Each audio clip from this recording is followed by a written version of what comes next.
Very excited to have you here. For our Fall Institute, I'm going to run through a couple of different sort of things that go in your bag, just so that you know what's going on. You should have in there a little slip telling you specifically what breakout sessions you are signed up for. And it should tell you what room you're supposed to go into. It should give you a timeline.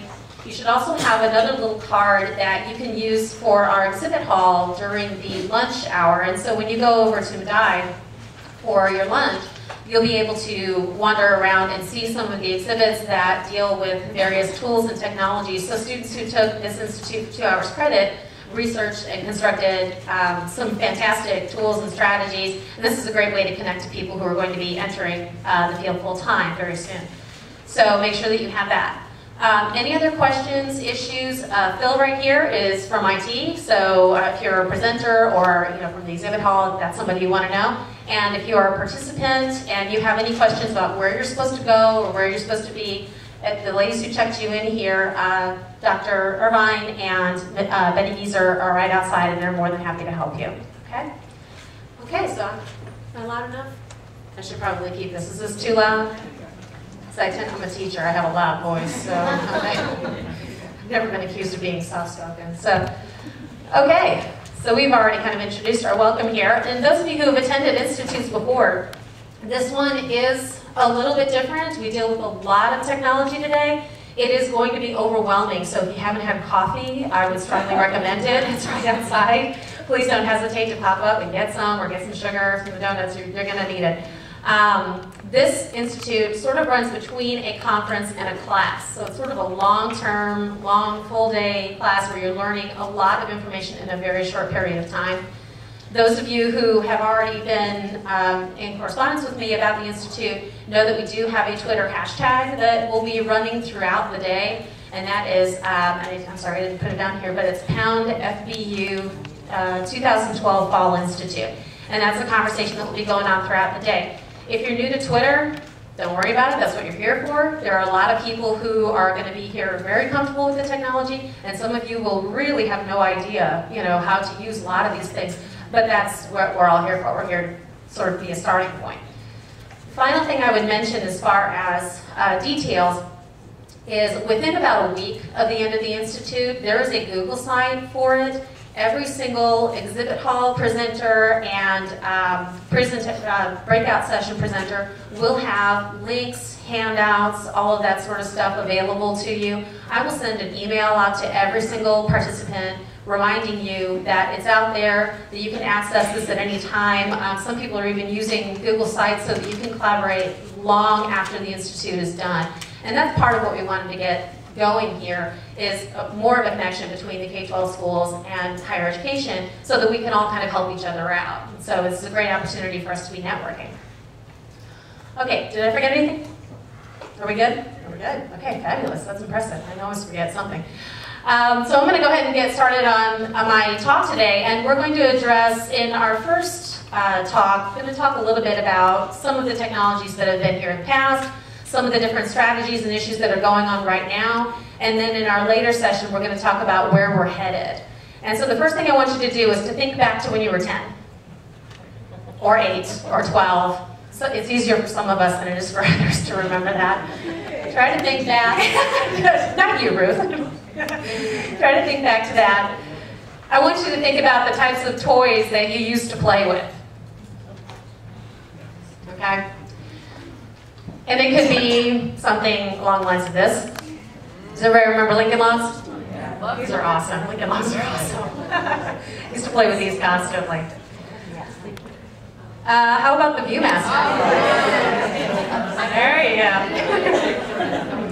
It's the only way most of us will ever see Versailles. Yeah, very true. How about this one? Rubik's Cube. Did anybody ever solve it? Build the stickers. Show off. Oh, peel the stickers off. That's a great idea. I should have done that. I didn't even think of that. That's a great plan. Yeah. Well, how about this one? Oh, You remember Cupid doll? I was speaking with a lot of people to prepare for the day with different generations, and one of them said, "Well, what about the Cupid doll? That was kind of the standard toy." And I didn't play with it much, but I did remember. Whoops. I did remember that, so yeah. So for most of us, and some of us have played with other toys too, obviously at different times. I had lots of people talk about various guns and BB guns and different fun toys that they used to play with. But when I look at all of these toys, these are the things that we were accustomed to in our childhood. These are the things that we played with. And for our students today, this is really a little more of what we see. Now, it's not that they don't play with Lincoln Logs or blocks or things like that, but devices, video games, multimedia, this is really, really what they're accustomed to doing at home. It's what many of them, I should say, are accustomed to doing at home. So when they come to school, is it really a shock that when they show up in this room, they're a little bit less than overwhelmed by the stimulation that's available there? When we think about the types of toys that we played with and how electronic they were or how multimedia oriented they were, and then you go into a room that doesn't have any of that or has very, very little of it or uses it and doesn't really use it effectively, that's where some of the disconnect tends to happen. And I talk about toys leading off for today because for many of us, if we got into technology, we got into it because it was a toy. We didn't really think about it in terms of organizing our students or reporting or attendance or, it's not really what was at the forethought of our minds. And so for me, that's how I definitely got into this. I started as a social studies teacher, ended up in technology just because I found one really, really cool, fun tool. Do you remember the PowerPoint? The early days of the PowerPoint? Oh wait, it gets better. Check it. This is my first one. And this is in the age of if a tool was available, you use it. It doesn't matter if it's good design or not. It doesn't matter. You got to use all of these different things. Okay, so clearly we've kind of moved on beyond this. But early on, I still remember, and all of us as teachers remember, there was one point in our careers where we got really excited about something we could remember where we were. And I remember being in this computer lab and playing around with this thing and thinking about how much fun it was. And that's really where it started for me when I started moving into technology. Once I became a practicing teacher, then things started to change. I started to recognize that it's not just the toy aspect or the fun aspect, that this technology could do so much more.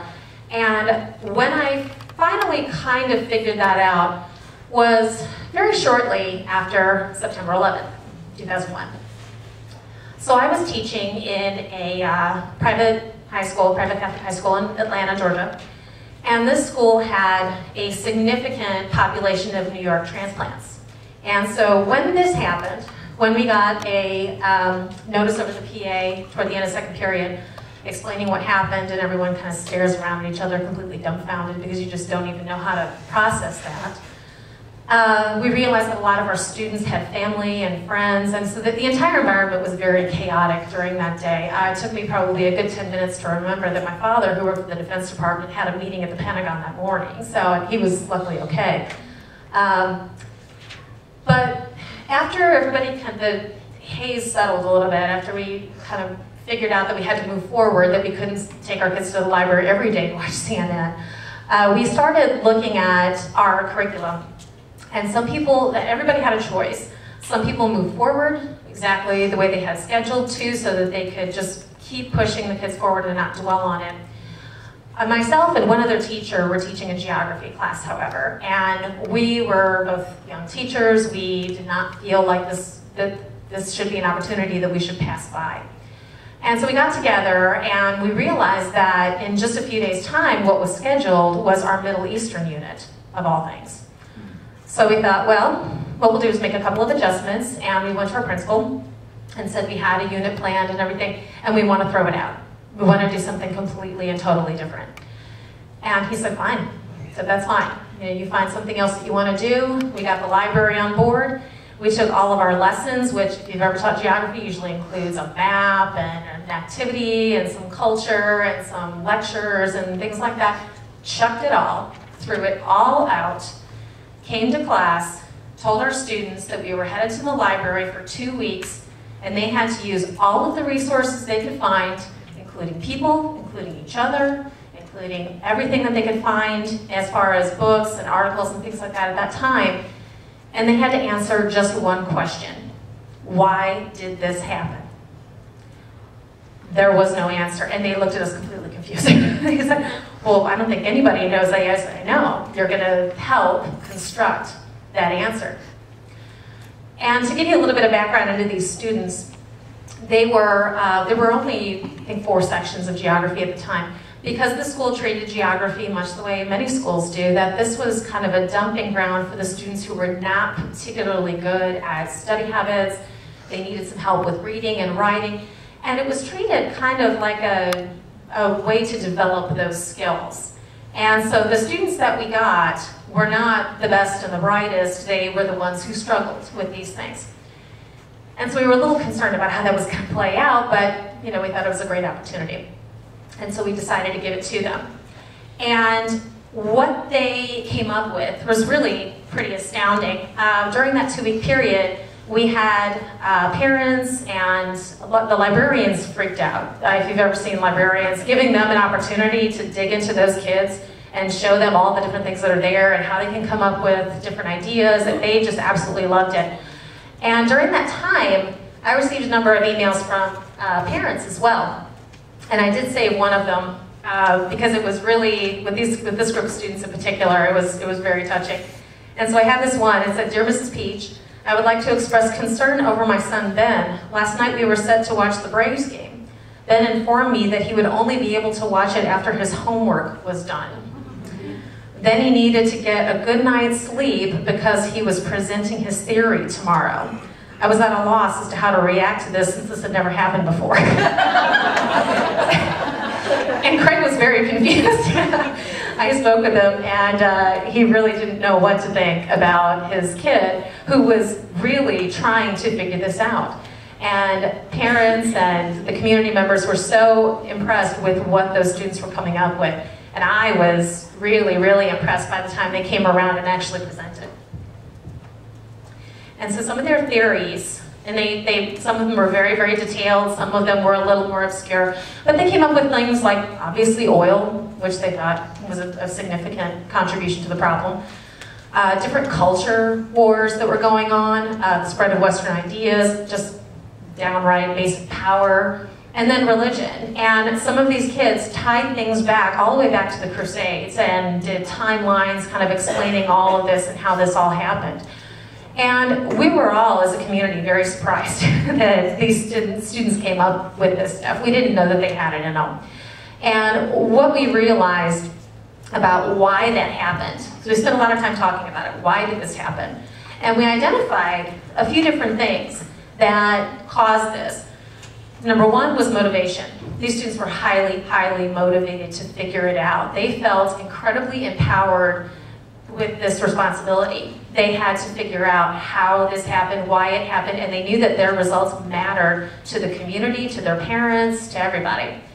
They had collaborative opportunities. It wasn't just them working on their own. They had to sit together in a group, and they had to address one another's biases and issues. There were a lot of emotions surrounding this, and so some people were in groups and weren't agreeing necessarily on what they were finding, and so we all had to help them work through that. But that collaboration got them thinking about it in a slightly different way. Time. We had 2 weeks, and we didn't have anything else we had to do. There were no other assignments, no quizzes, no standard stuff. So they had all the time in the world to get this done. And resources. They had to have plenty of resources. And so that was the other big contributing factor. And I thought about these recently, probably a few years ago, when I ran into a student who was in this class. So by strange coincidence, I went back to visit Atlanta, and I ran into her downtown on the subway on the way right down. And she told me how much she enjoyed that session and how much she learned from it. And she was actually a couple of years into her own teaching career. And she said something, though, that stuck with me. It really, really stuck with me for a long time. She said, "I don't think I could ever get away with that now." And for a minute, the defensive part of me wanted to say, "Oh, yes, you could," or the encouraging, optimistic part of me wanted to say that. But I think after about 5 seconds, I stopped that whole train of thought because I knew exactly what she meant. I think everybody knew what she meant. That at this point, students or teachers, schools, you guys are in a really, really hostile environment right now. I haven't seen anything like it. And nothing paralyzes innovation more than fear. And I know that that was a big part of what she was concerned about. And so I thought about it, several weeks after that, and I went back to these ideas of motivation and time and collaboration and resources. And I thought, you know what, some of these things really haven't gone away, really, if we think about it in a slightly different way. Motivation, our students are still very motivated. We are still very motivated, for the most part. Collaboration, it can be facilitated by our technology in slightly different ways now. Time is still a significant factor for a lot of people, but it doesn't necessarily have to be, and I hope that that's what you think about when you go to your sessions today. And also resources, and this is the one that's actually improved significantly since I taught her. The development of the internet, all the different videos that are available, everything that we have, really too many resources to even name. And so all of these things, I thought if we leveraged the technology in an effective way, could we still get here? Could we get back to what we did with those students, but maybe it would look different. Maybe it would be done in a somewhat different way. And so to illustrate that, what I wanted to do is talk about just one way that it can be done. There are a million different ways that it can be done. But one of the ones that I'll just highlight, because how many people have heard of flipped learning before? Fantastic, okay. If you haven't, this is something that is not exactly a new idea, but it's taken hold a lot recently. And to put it in incredibly simplistic terms, and there's a flipped learning network, they have a conference, so believe me, I'm making this very, very simple. But the way we've taught most of our students is that when they come to our class, they get the information. They bring it in, maybe they process it a little bit, but for the most part, when they go home and they do their homework, that's when they actually process it. That's when they make sense of it, that's when they try to figure it out. And they have to do that largely alone. And so a lot of educational leaders now are saying, well, that actually should be flipped. This actually is exactly the opposite way that we should be doing it. And so you can see here that this is actually a shot of my oldest daughter, who is a huge Khan Academy fanatic. Has anybody heard of Khan Academy? It's another good one. This is a series of videos that were organized by a hedge fund manager of all people. And he created a fantastic set of videos and practice problems. And his idea was to give students an opportunity to look at these videos, to process the information at home, and then go to school and ask questions with somebody there who can actually answer them. Because once my kids get to a certain level, they start asking math questions, I have no idea. So that's kind of the general concept here. Some of the tools that can be used for this are screencasting tools, and I think a lot of people believe that these aren't really something they can use too much because obviously Camtasia Studio is a very expensive software, and a lot of schools just don't have the money for that. We know that. But there are also free options. If you have not used Jing, get on board. It's going to be one of those tools that will be like TiVo. You'll wonder how you ever lived without it. It can take quick snapshots. You can actually do this screen videos to outline to students exactly what they need to be doing on their computers, or you can have organized lectures that they can watch. And when you organize videos in this way, what you're doing is giving students an opportunity to master their content. It's not sitting in a classroom listening to you say it once and then boom, here's your test and now we have to move on. It allows them to watch it as many times as they need to. And I've seen this with students a million times. Sometimes they will get it on the first go, and sometimes they need to watch it several times in order to get it. So that's one way that can be done. Another way is course management systems, and this is or learning management systems. It depends on how you refer to it. But this hasn't really taken hold too strongly in the K-12 environment yet, but it's starting to catch on because open source is taking hold. And that was always the big hang-up. Course management tools are very, very expensive. And if you're not very familiar with them, it doesn't really, everything that you can include in a course management system is not something, you can get it outside, you can get it ad hoc, but this organizes it in one clear, easy way. And Blackboard is obviously one of the big ones. D2L, Desire to Learn, and Moodle, those are kind of the big three that everybody's very familiar with. But there are other open source options, Pearson, OpenClass, and Lore, and several others, and they're really, really gaining steam. And so this could very well be a possibility a few years down the road for you. So to give you a quick snapshot of what it actually looks like if you've never been in one before, this is a flipped class that I actually taught at the college level here in June. And when you go through the organization, there is one folder that has things that have to be done at home.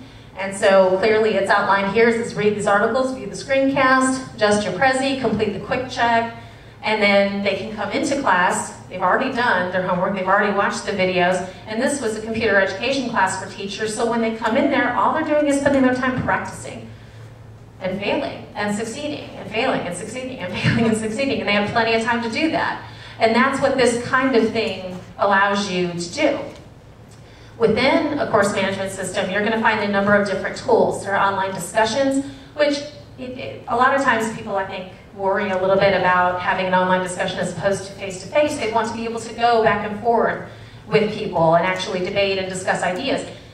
What this does, in addition to that, I would not get rid of that, but in addition to that, this gives your quieter students an opportunity to think carefully about their responses.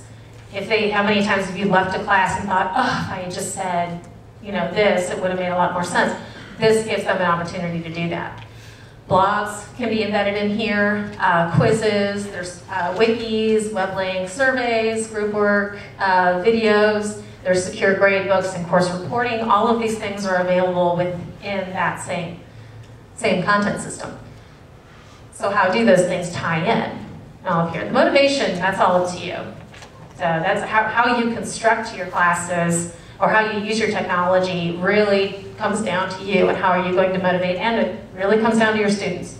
Ultimately, it's all them. So if you can light the fire, great, but they're going to need to have that motivation too. There are plenty of collaboration opportunities when you use systems like this, screencasting, course management systems, well outside of your time with them. These students are spending so much time checking in on their classes and doing different things. Even I've seen it with kindergartners where they want to do these different websites and different games and everything. They find it enjoyable when they do that. And so giving them collaboration opportunities outside class time can really be beneficial. The time component is huge. When these tools are used effectively, it can save you and the students a lot of time if it's used effectively. And then the resources kind of goes without saying. You're definitely going to have that. So in addition to screencasting and course management systems, I also want to talk about mobile devices because these things obviously have really, really changed the game. It'd be very hard for me to explain how. I would stand up here and just sound like a techie in order to explain it. Once you get your iPhone or your Android or your tablet, then it's going to make complete sense for you. And that's good and it's bad. You can be constantly connected to everything. So think about that when you get those devices. How are you going to turn them off? How are you going to learn how to check out too? That's the other part.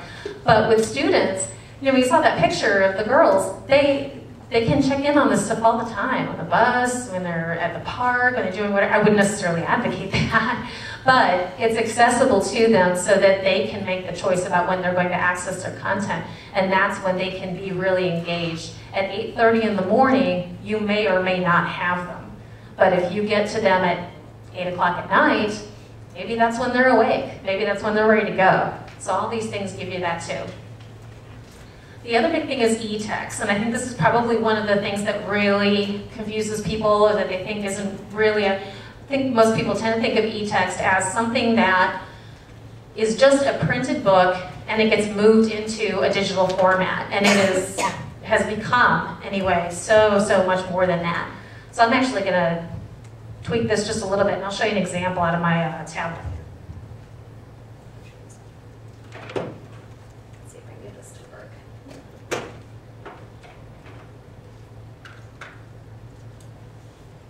Does anybody use e-text yet? Yeah. Mm-hmm. Do you? Okay, fantastic. So you may be able to see some of this. A lot of schools are going here because honestly, e-books are so much cheaper than the others. Okay.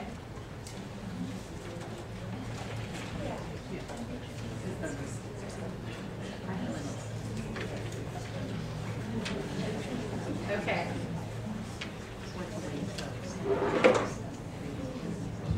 Okay, so I'll kind of show you this one real quick. This is just an example, okay? Most e-texts will include various flashcards and games and quiz questions and interactive components and all kinds of customizable options.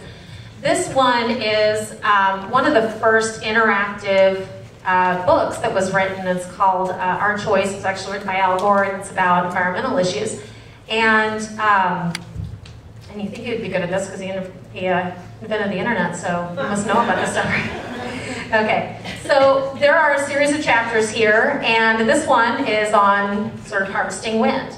And it runs through the various chapters here. And when you look toward the bottom, it will run through the individual pages.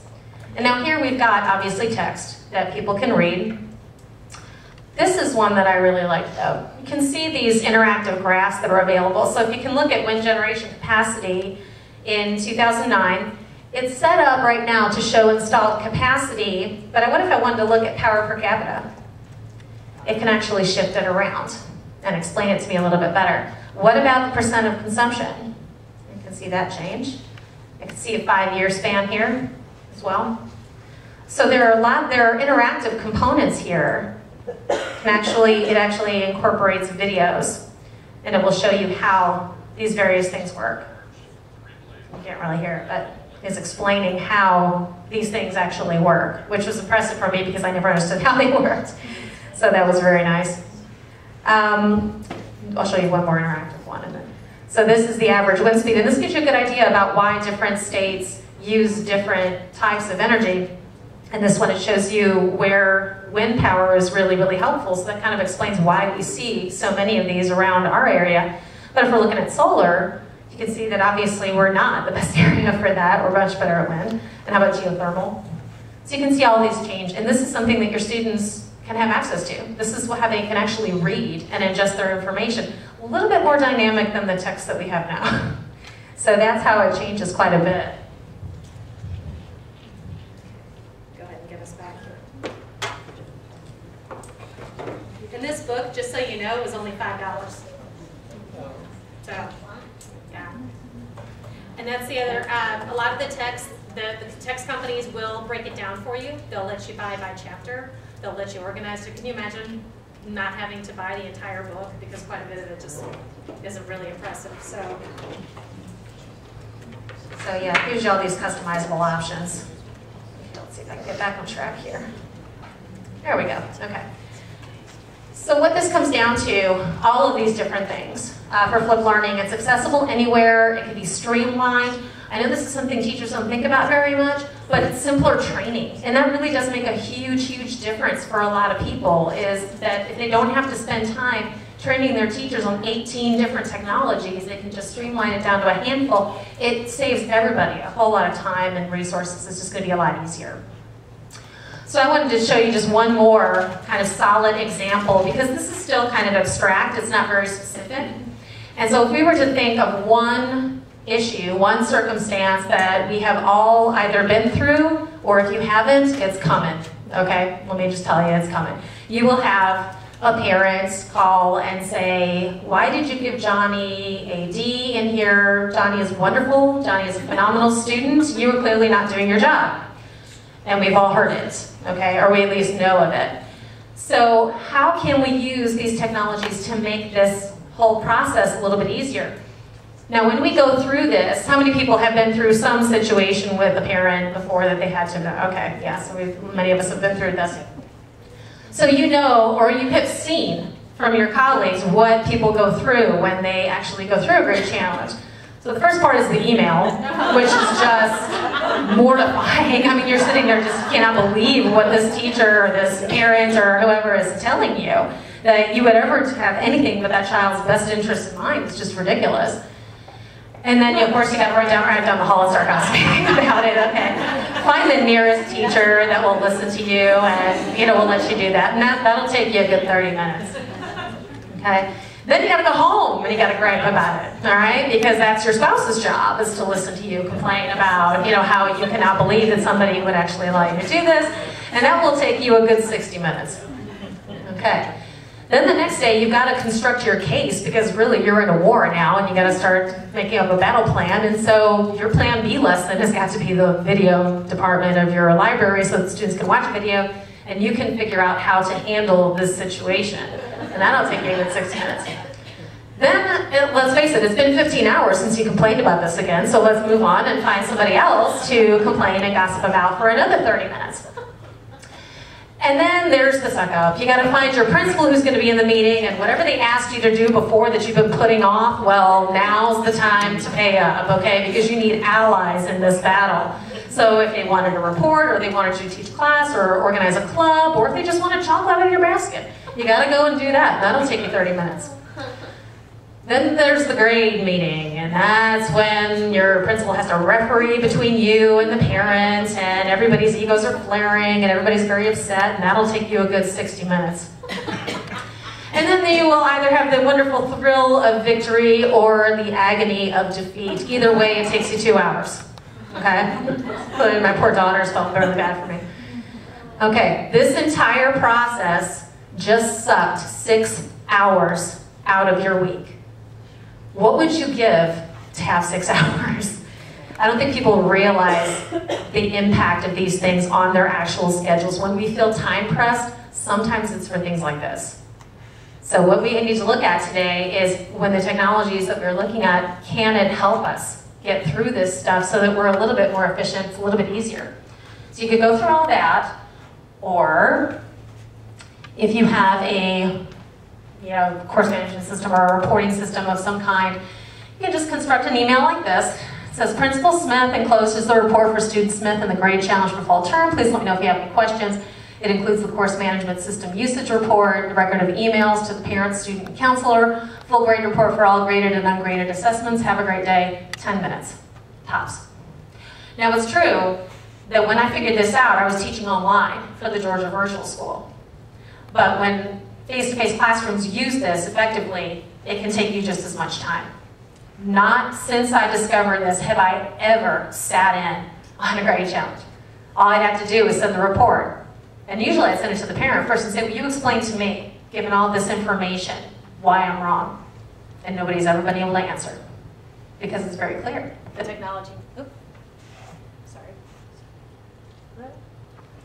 It's out. Yep, okay. The technology, it makes it very, very clear at that point.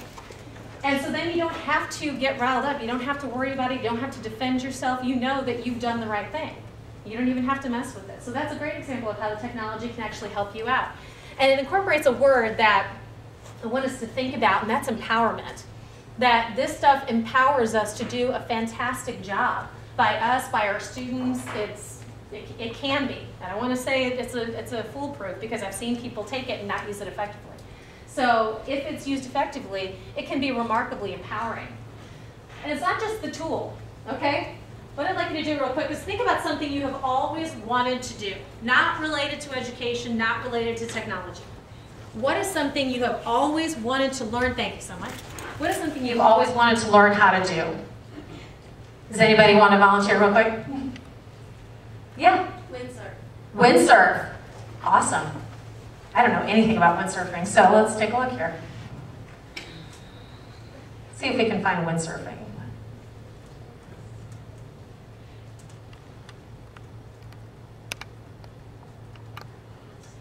Okay. So how to windsurf. It looks like we've automatically got 3 videos that can get you started. There are also, oh, there is a Start Windsurfing website. So I bet that's probably a really great place to go. 6 ways to learn basic windsurfing, how to windsurf in 2 hours. What this does, I think a lot of people, and everybody knows that Google's around, but I think a lot of people don't even think about the fact that it is available for you to get your answer to anything. Absolutely anything that you want to know. Anything that you need. You're going to find it. You're usually going to find videos on it as well. So one of the things that I ran into recently, I have those tarts, candle tarts that heat up and have the hot wax and everything. And yeah, my kids were playing ball in the living room and they knocked it over and it went clear across the wax all the way across the wooden sideboard. So I decided to look for how to remove candle wax off of wood. And what's amazing about the technology and the learning that we have here is not just that there is a website, first of all, not only outlining how to get it off of wood, but carpet, cloth, and everything like that. And it gives you a series of tips, and it actually did work, just in case anybody's wondering. The best one was actually the bottom, scraping it off with a credit card. That's about the only thing that actually worked. I never would have thought of that. But at the bottom here, of all of these websites that we find, there are comments. How many of you have gone and looked for recipes, but you see 50 comments afterwards saying, oh, I replaced this with this, or I replaced that with that? It's all the information. We're not even just taking it in anymore. It's customizable. We can make it into exactly what we want for our situation. I tried the blow dryer on the candle wax. It was a mess. I can't believe they even put that on there. So I posted on there and said, I think that was terrible. So it gives you, it's an idea of a collaborative community, and that's really what's very different these days. So when I did a search for common teaching problems, how many of you have dealt with these situations? Papers with no name. And these are legitimate hits. Realize that when you do a search on Google, you're going to find 15,000 hits on. Doesn't mean they're all legitimate. 45 results there. Setting up your classroom for movement. That's not even something I would have thought of, but 30 results there. How to change an overhead projector light? I mean, I know we have to do that, but geez, 400 results? That was impressive. Bathroom pass policies. This one was my favorite, because everybody complains about this one. 847 results. And you would not believe what these teachers have come up with. I mean, it's incredible how creative they were. When I started teaching, it was the person down the hall that you went to, and that was about it. These days, you can access some of the best ideas anywhere. So we talk a lot about how all these things can empower us, but what about how to empower our students? There are lots of different ways we can do that. And I'm going to show us just a real quick video, and those of you who know me know I'm a complete TED addict. So if you've never been on TED, I'm sorry to say it will suck your life right away. But it is a series of talks and conversations, and one of them seems to be kind of on the outlier of what we're talking about, but bear with me. We're going to go ahead and watch it here real quick. Hold on a second. The audio's not coming up, so how do I... The audio's not coming up.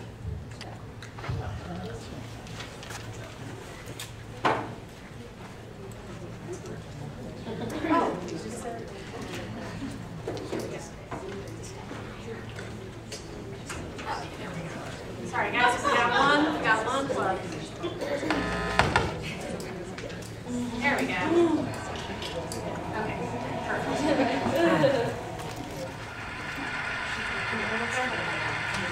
Hi, I'm Kevin Alaka. I'm the trends manager at YouTube, and I professionally watch YouTube videos.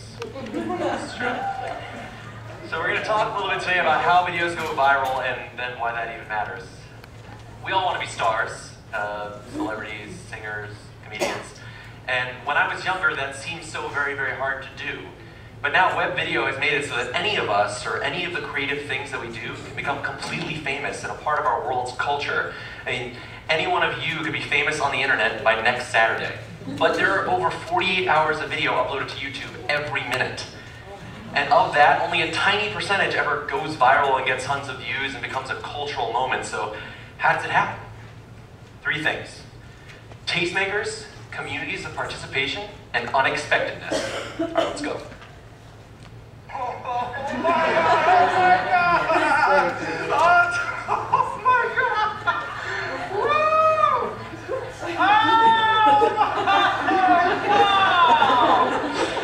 Last year, Bear Vasquez posted this video that he had shot outside his home in Yosemite National Park. In 2010, it was viewed 23 million times. This is a chart of what it looked like when it first became popular last summer.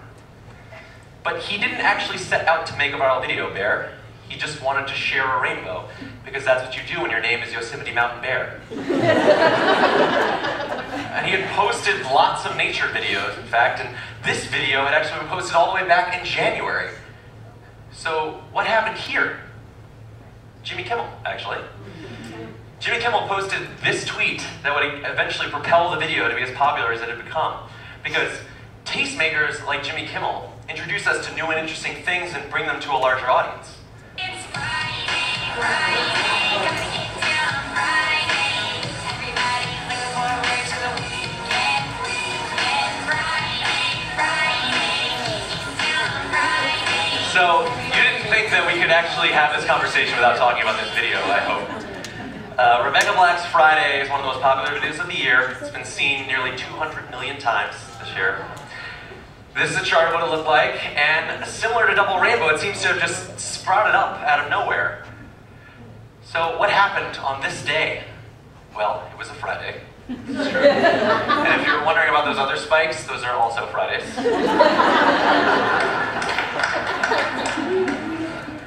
But what about this day? This one particular Friday? Well, Josh Boino picked it up, a lot of blogs started writing about it. Michael J. Nelson from Mystery Science Theater was one of the first people to post a joke about the video on Twitter.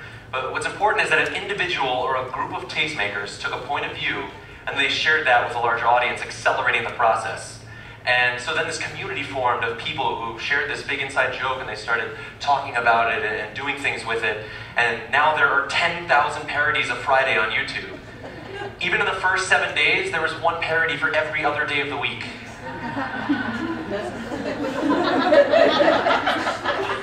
Unlike the one-way entertainment of the 20th century, this community participation is how we become a part of the phenomenon, either by spreading it or doing something new with it.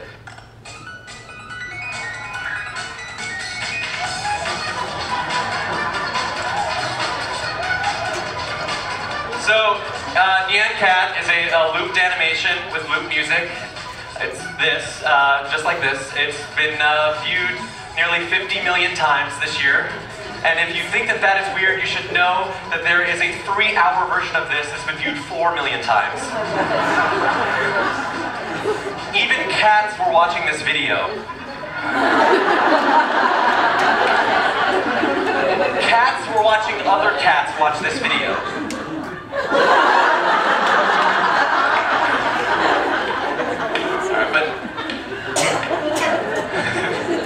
But what's important here is the creativity that it inspired amongst this techie, geeky internet culture. There were remixes. Someone made an old-timey version. And then it went international.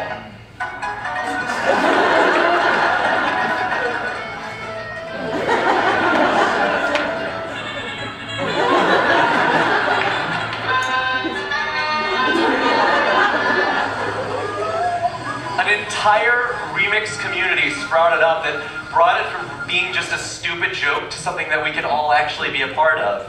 Because we don't just enjoy now, we participate. And who could have predicted any of this? Who could have predicted Double Rainbow or Rebecca Black or Nyan Cat? What script could you have written that would have contained this in it? In a world where over 2 days of video get uploaded every minute, only that which is truly unique and unexpected can stand out in the way that these things have. When a friend of mine told me that I needed to see this great video about a guy protesting bicycle fines in New York City, I admit I wasn't very interested. Sorry, I got a ticket for not riding in the bike lane, but often there are obstructions that keep you from properly riding in the bike lane.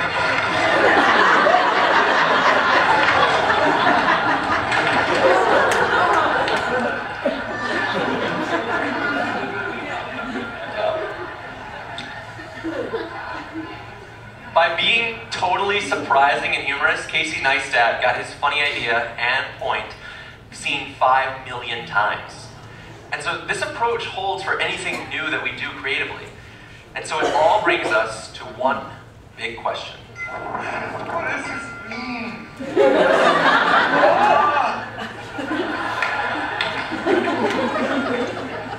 What does it mean? Tastemakers, creative participating communities, complete unexpectedness. These are characteristics of a new kind of media and a new kind of culture where anyone has access and the audience defines the popularity. I mean, as mentioned earlier, one of the biggest stars in the world right now, Justin Bieber, got his start on YouTube. No one has to greenlight your idea, and we all now feel some ownership in our own pop culture. And these are not characteristics of old media, and they're barely true of the media of today. But they will define the entertainment of the future. Thank you.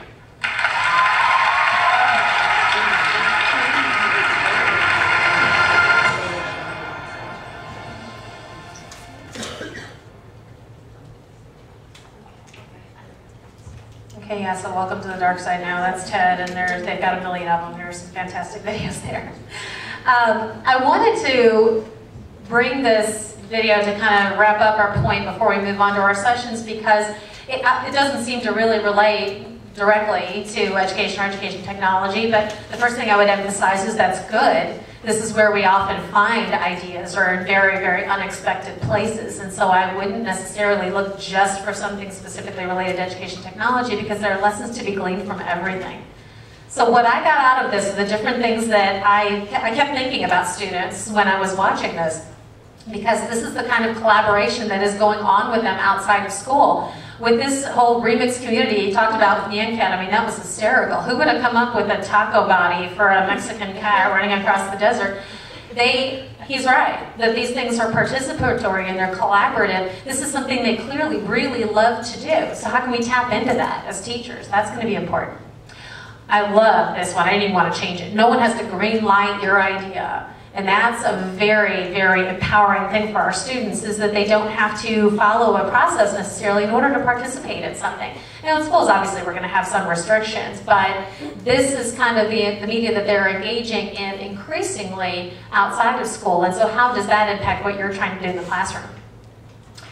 The other thing has nothing to do with the talk itself, but I did want to point out that I don't think you noticed, maybe some of you did, who was actually in the audience.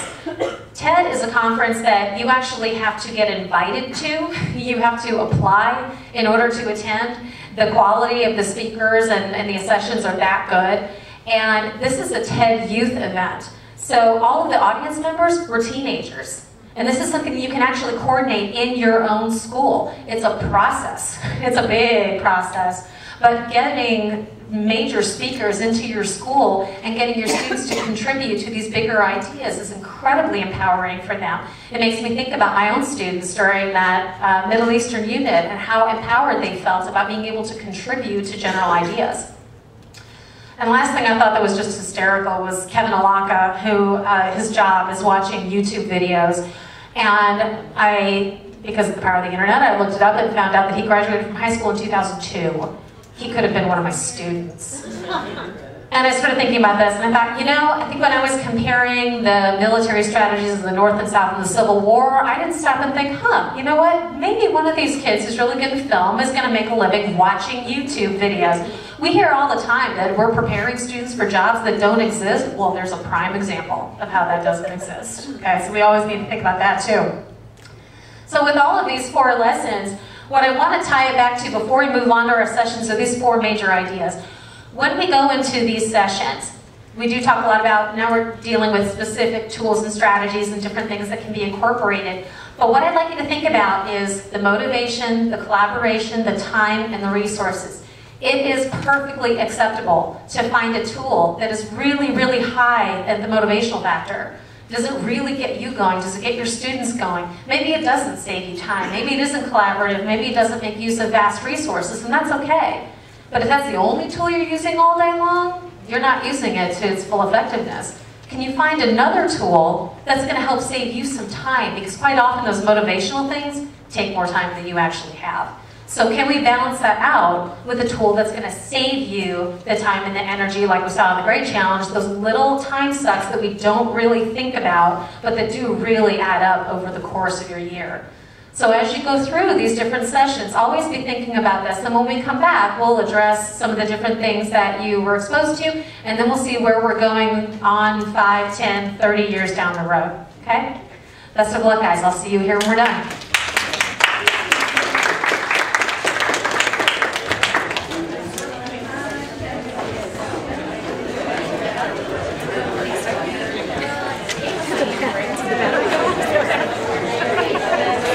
You gotta have some there. That's a good idea. That's fine. If that's the biggest, then we're in good shape. We're good. Excellent. Thank you. Thanks for coming, guys. Things I can use for Monday. Fabulous. That's what we're here for. Yeah. That's right. Well, what's okay. Where are you headed? That's right. I told you I was That's okay. So can you tell me what TED stands for? Yeah, technology, entertainment, and development. So, We were trying to use that. I was like,